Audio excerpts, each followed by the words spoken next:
Stars, I'm a fool for your love.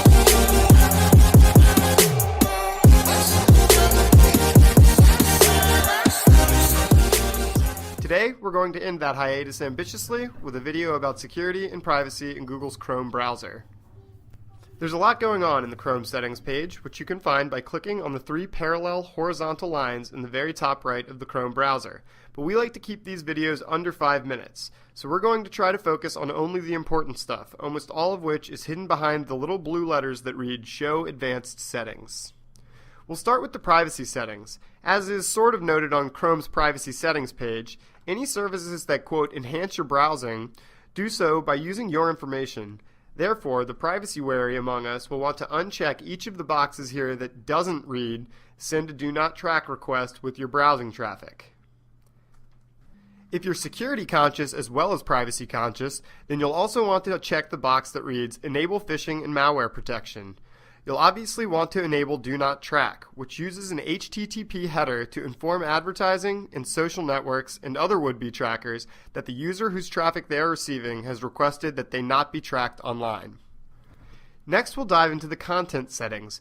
Google recommends allowing that local data be set, presumably for performance-related reasons, but the most private option is to block all sites from setting any data.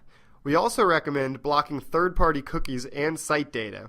We've certainly read malware analyses here at ThreatPost detailing attacks that hide their payload inside images, so opting to not show any images is the most secure, albeit slightly extreme option. The handlers section in here gets a little wonky for this video series, so we'll skip it. But it's probably best to run your plugins on a click-to-play basis. Pop-ups should be disallowed in every circumstance. You should either not allow location tracking, desktop notifications, mouse disabling, and microphone or camera access altogether, or at the very least, set it so that Chrome asks for permission when a site wants to take those actions or manipulate that hardware. You definitely want to make it so that sites have to ask for your permission when they want to have unsandboxed access to your computer. The Sandbox is a security mechanism that acts as a sort of virtual environment, separate from your own personal computer, and in which Chrome can safely run third-party code and programs as you browse without the risk of infecting your computer.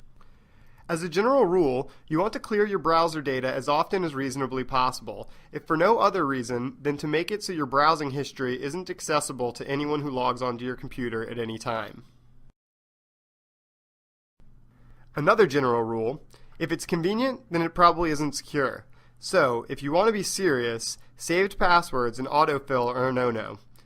Plus, as you can see, if you store your passwords in Chrome, anyone with access to your computer can log on and see those passwords in plain text in your settings. Other quick things you'll want to consider include encrypting synced data if you want to have access to your Chrome apps and plugins on multiple devices, establishing a separate encryption passphrase to unlock that data on other devices.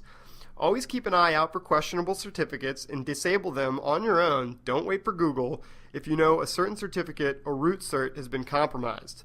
Most malware is signed with self-signed or stolen certificates. If you're not sure, don't allow it.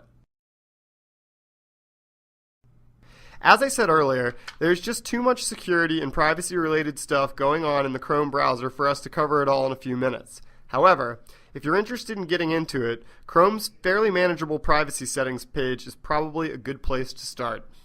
As always, leave any of your own suggestions in the comments section below. Tell me pretty lies, look me in the face, tell me that you love me.